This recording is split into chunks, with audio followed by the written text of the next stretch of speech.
பக்கா தமிழ் நண்பர்கள் அனைவருக்கும் வணக்கம். இன்றைக்கி இருக்கிற ஆட்டோமொபைல் பதிவில் பைக்கில் இருக்கக்கூடிய டைப்ஸை பற்றி பார்க்க போகிறோம். ஸோ நார்மலாக நீங்கள் யூஸ் பண்ணிட்டு இருக்கக்கூடிய டூ வீலர் எந்த வகையில் சேர்ந்த டூ வீலர் அப்படின்றது உங்களுக்கு தெரியுமான்னு எனக்கு தெரியல. கண்டிப்பாக இந்த வீடியோ பார்த்தீங்க அப்படின்னா உங்களுக்கு முழுமையாக அதுக்கான விளக்கம் கிடைக்கும்.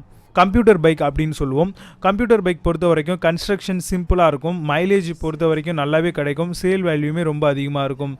பர்ஃபார்மன்ஸை பொறுத்த வரைக்கும் ரொம்ப எதிர்பார்க்க முடியாது, ரொம்பவே கம்மியாக தான் இருக்கும். இந்த மாதிரியான பைக்குகள் எல்லாமே பார்த்தீங்கன்னா பிளாட்டினா, டிஸ்கவர், ஹோண்டா ஷைன் இது போல் இருக்கக்கூடிய வாகனங்கள் எல்லாமே கம்ப்யூட்டர் பைக்கில் சாரும். நேக் பைக் அப்படின்னு சொல்லிட்டு இருக்கக்கூடிய பைக்ஸ் பற்றி பார்க்கலாம். இந்த பர்டிகுலர் வாகனங்கள் பார்த்திங்க அப்படின்னா டெய்லி யூஸ் பண்ணுறவங்களுக்கு ரொம்பவே பார்த்திங்கன்னா ஒரு பர்ஃபார்மன்ஸ் வைஸ்லையுமே சரி ஒரு காம்பேக்டான ஒரு டிசைனாகவும் இருக்கும்.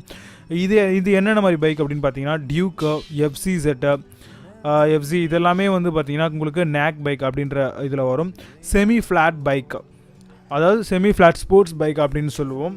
ஸோ இந்த வாகனங்கள் எல்லாமே பார்த்தீங்க அப்படின்னா கிட்டத்தட்ட உங்களுக்கு பர்ஃபார்மன்ஸ்லையுமே ரொம்ப சூப்பராகவே இருக்கும், எதிர்பார்த்த மாதிரி உங்களுக்கு கிடைக்கும். ஏரோ டைனமிக் டிசைன் பார்த்திங்கன்னா இதில் பர்டிகுலராக கொடுத்துருப்பாங்க. உங்களுக்கு ஃபுல்லாக பார்த்திங்கன்னா ஸ்மூத்னஸாகவே இருக்கும். ஸோ இன்ஜினுடைய பர்ஃபார்மன்ஸ் எல்லாமே எதிர்பார்த்த அளவுக்கு அட்ராக்டிவாக இருக்கும் அப்படின்னே சொல்லலாம். இது எக்ஸாம்பிள் பார்த்தீங்க அப்படின்னா கண்டிப்பாக உங்களுக்கு பல்சர் 220, யமஹா, ஃபேஸர், ஸோ இது எல்லாமே உங்களுக்கு செமி ஃப்ளாட் ஸ்போர்ட்ஸ் பைக்கில் கண்டிப்பாக வந்துடும். அடுத்ததாக பார்க்க போகிறது ஃபுல் ஃப்ளாட் ஸ்போர்ட்ஸ் பைக் பற்றி பார்க்க போகிறோம். ஸோ இதை பொறுத்த வரைக்கும் ஏரோடைனமிக்ஸ் தான் இதில் மெயினான மேட்டர்.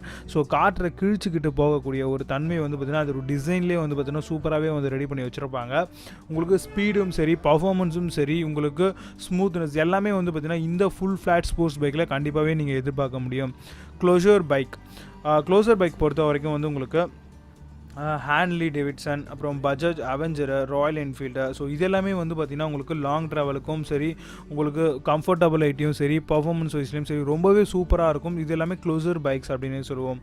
ஆஃப் ரோட் பைக் அப்படின்னு சொல்லுவோம். ஸோ ஆஃப் ரோட் பைக் அப்படின்னாவே பேர்லேயே உங்களுக்கு தெரியும். ஸோ ரொம்பவே பார்த்திங்க அப்படின்னா உங்களுக்கு சஸ்பென்ஷன்லேயும் சரி, சீட்டிங்லேயும் சரி, இன்ஜினு, ஸோ இது எல்லாமே பார்த்திங்கன்னா ரொம்பவே சூப்பராக அட்ராக்டிவாக இருக்கும். ஸோ ஹீரோ இம்ப்ளஸ் இந்த மாதிரி இருக்கக்கூடிய பைக்ஸ் எல்லாமே பார்த்திங்கன்னா உங்களுக்கு ஆல்மோஸ்ட் ஆஃப் ரோட் பைக்ஸில் கண்டிப்பாக வந்துடும். அடுத்தபடியாக ஸ்போர்ட்ஸ் அண்ட் டூர் பைக்ஸ் அப்படின்னு சொல்லுவோம். ஸோ டூர் அப்படின்னும் போதே உங்களுக்கு தெரிஞ்சிருக்கும், லாங் ட்ராவலுக்கு ரொம்பவே யூஸ்ஃபுல்லாக இருக்கக்கூடிய இந்த பர்டிகுலர் பைக்ஸ் எல்லாமே பார்த்திங்கன்னா உங்களுக்கு லைக் தட் பார்த்திங்கன்னா BMW, கவாஸ்கி, ட்ரயம்ப், ஸோ இந்த மாதிரி பைக்ஸ் எல்லாமே உங்களுக்கு ஸ்போர்ட்ஸ் அண்ட் டூர் பைக்ஸில் வரும். ரொம்ப உங்களுக்கு ஒரு கம்ஃபர்டபிலிட்டி, ரொம்ப லாங் ட்ராவல் போகிறதுக்கு ஒரு சூப்பராகவும் ஒரு அட்ராக்டிவாகவும் இருக்கும் இந்த ஒரு பைக்ஸ் எல்லாமே.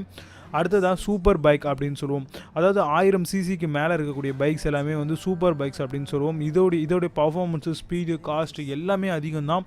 பட் எதிர்பார்த்த அளவுக்கு பார்த்திங்கன்னா செம்மையாக இருக்கும். பட் இந்த மாதிரியான பைக்ஸ்லாம் நம்மளால் பார்க்க தான் முடியும் அப்படின்னு நான் நினைக்கிறேன். யாராவது யூஸ் பண்ணிங்க அப்படின்னா கண்டிப்பாக உங்களுக்கு இது யூஸ்ஃபுல்லாக இருக்கும் அப்படின்னு நினைக்கிறேன். இந்த வீடியோவில் நீங்கள் என்ன பைக் யூஸ் பண்ணுறீங்க அப்படின்றத மறக்காமல் கமெண்ட்ஸில் கமெண்ட் பண்ணிடுங்க. மீண்டும் நல்ல ஒரு பதிவில் சந்திக்கிறேன். அதுவரை உங்களது விடைபெறுவது பக்கா Tamil and me Vijay. Baba C you have a nice day.